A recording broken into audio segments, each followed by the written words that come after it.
Hi குட்டீஸ். இப்போ நாம் திருக்குறளுடைய 7வது பாட்டை தெரிஞ்சுக்க போகிறோம்.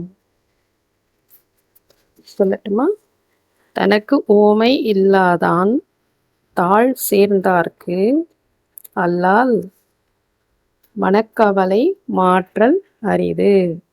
தனக்கு ஓமை இல்லாதான்னா இந்த மாதிரி இன்னொருத்தர்ன்றவங்க இல்லை, ஒப்பிட்டு பார்க்க முடியாது. ஒரே ஒரு தெய்வம், ஒரே மகாசக்தி. அந்த மகாசக்திக்கு இணையானது இன்னொன்று இல்லை. அப்படிப்பட்ட ஒரு தாள் அப்படின்னா பாதங்கள்.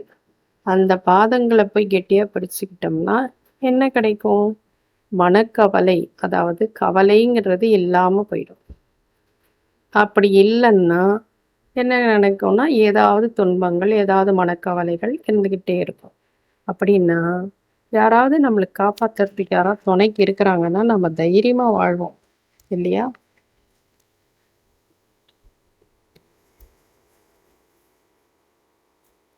எப்போவுமே நம்மளுக்கு யாராவது துணையாக இருக்காங்க. ஒரு காட்டுக்குள்ளே போகிறோம், நிறைய காட்டு விலங்குகள் இருக்குது, ஆனால் நம்மளுக்கு பக்கத்தில் துணையாக ஒரு வேட்டைக்காரன் வர்றான் அப்படின்னா துப்பாக்கி கையில் வச்சிட்ருப்பாங்க. அப்போ நாம் தைரியமாக போவோம் அந்த இடத்துக்கு.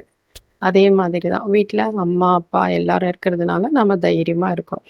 அதே மாதிரி பெரியவங்களான பிறகு நம்மளுக்கு இந்த வாழ்க்கையில் எவ்வளோ விஷயங்களை நாம் எதிர்கொள்கிறோம். அந்த நேரத்தில் இறைவனுடைய துணை நமக்கு இருந்ததுன்னா அந்த மகாசக்தி நம்மளை எப்பவும் காப்பாற்றிக்கிட்டே இருக்கும்.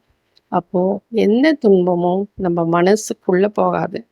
எப்படி மனசால் ஆசைகள் வருதோ அதே மாதிரி அந்த மனசு தெய்வத்தையே நினச்சிக்கிட்டு இருக்கும்போது துன்பங்கள் நம்மளை தீண்டாது, நம்மளை தொடாது. அதனால் என்ன பண்ணணும் நாம் அப்படின்னா, தனக்கு உவமையில்லாத ரொம்ப பெரிய மகாசக்தியான தெய்வத்தினுடைய கால்களை கெட்டிமாக பிடிச்சிக்கணும்.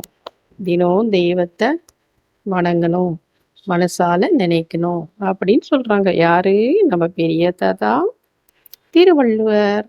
சரியா?